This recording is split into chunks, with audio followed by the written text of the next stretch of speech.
Maka segera evaluasi itu, kemudian cobalah berusaha untuk mendapatkan kenikmatan akhirat. Jangan cuma dunia saja. Ya, hati-hati. Kata Allah, wa jannatin, tempat kita bukan di sini, tempat kita tuh di surga. Di akhirat itu cuma sementara. Al-Baqarah 36, ya. Walakum fil ardi mustaqarrun wa mata'un ilahin. Kalian tuh cuma sementara di bumi, kata Allah. Ya. Kalau nikmat cuma sebentar kok. Cuma sebentar, satu saat akan pulang. Jadi Allah itu ingin menyampaikan pada kita, kalau kalian hidup enak saat di dunia, mendapatkan kenikmatan, pastikan nikmat itu dibawa ke akhirat. Dan lebih daripada itu. Lebih daripada itu. Awas, hati-hati, jangan-jangan di dunia Masya Allah nikmatnya luar biasa, rumah luas, kendaraan cukup membentang, padat sana sini, di rumah ada sekian mobil terhampar, di akhirat dia fakir. Untuk apa? Perhatikan kalimat ini ya. Kalau Anda fakir dalam urusan dunia, hidup itu sementara. Tapi memiliki bekal akhirat yang cukup, kaya urusan akhirat, maka di akhirat tidak akan pernah ada wafat lagi, abadi sifatnya. Jadi kalau fakir di dunia, begitu Anda meninggal, selesai, kefakiran tuntas. Sama orang kaya juga saat akan meninggal dunia nggak ada yang dibawa. Apakah di batu nisan akan tertulis misalnya fakir si fulan diwafatkan, Masya Allah, orang kaya fulan? Nggak ada, semuanya sama kok.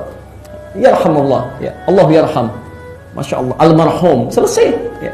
Begitu masuk ke alam kubur, maka selesai ukuran kekayaan, ukuran kemiskinan, pangkat, jabatan, tuntas semuanya. Yang menjadikan ukuran amal baik dan keikhlasan.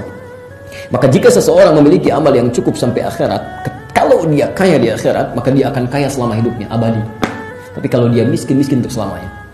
Bisa nggak terbayang, orang-orang mengejar dunia, berangkat gelap, pulang gelap, Anda bayangkan. Hanya untuk yang sementara yang tidak dia bawa pulang. Masa mengejar urusan akhirat yang dia tidak serius?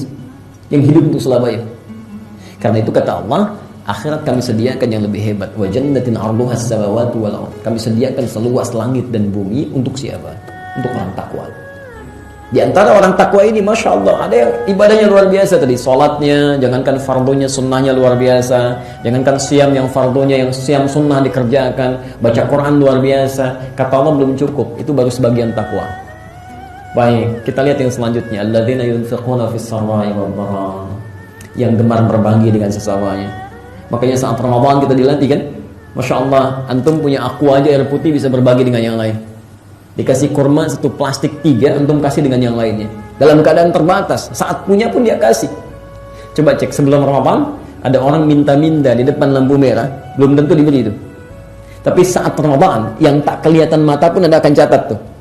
Masya Allah, fakir miskin ada berapa, yatim ada di mana, dicatat. Ayo kapan kita salurkan? Maka Masya Allah, setelah selesai Ramadan, apakah itu kemudian teraplikasikan dalam kehidupan kita? Jangan-jangan Allah berikan surga di hadapan kita, kita nggak pernah ambil. Ya, ada teman yang sakit, Allah kirimkan surga, nggak pernah kita tengok, kan? Ada orang kebanjiran malah ditonton, kan? Masya Allah. Wal kadhimina al-ghaidha, menahan amarah, wal 'afina 'anil nas, dan menyelesaikan persoalan-persoalan di sekitaran hidupnya. Dia maafkan orang yang pernah punya salah. Maka maksud saya, coba cek sampai dengan saat ini, sekiranya berhasil kita menunaikan puasa, maka hubungan kita dengan Allah semakin meningkat, masalah sekitaran semakin berkurang. Semakin berkurang. Jangan sampai terjadi ada yang orang rajin ibadah tapi lisannya tidak pernah selesai, ya, tajam pada orang lain, ya, keras dengan orang lain pada hal yang tidak dibenarkan, tangannya melukai orang lain, kakinya melangkah pada yang tidak dibenarkan. Cek.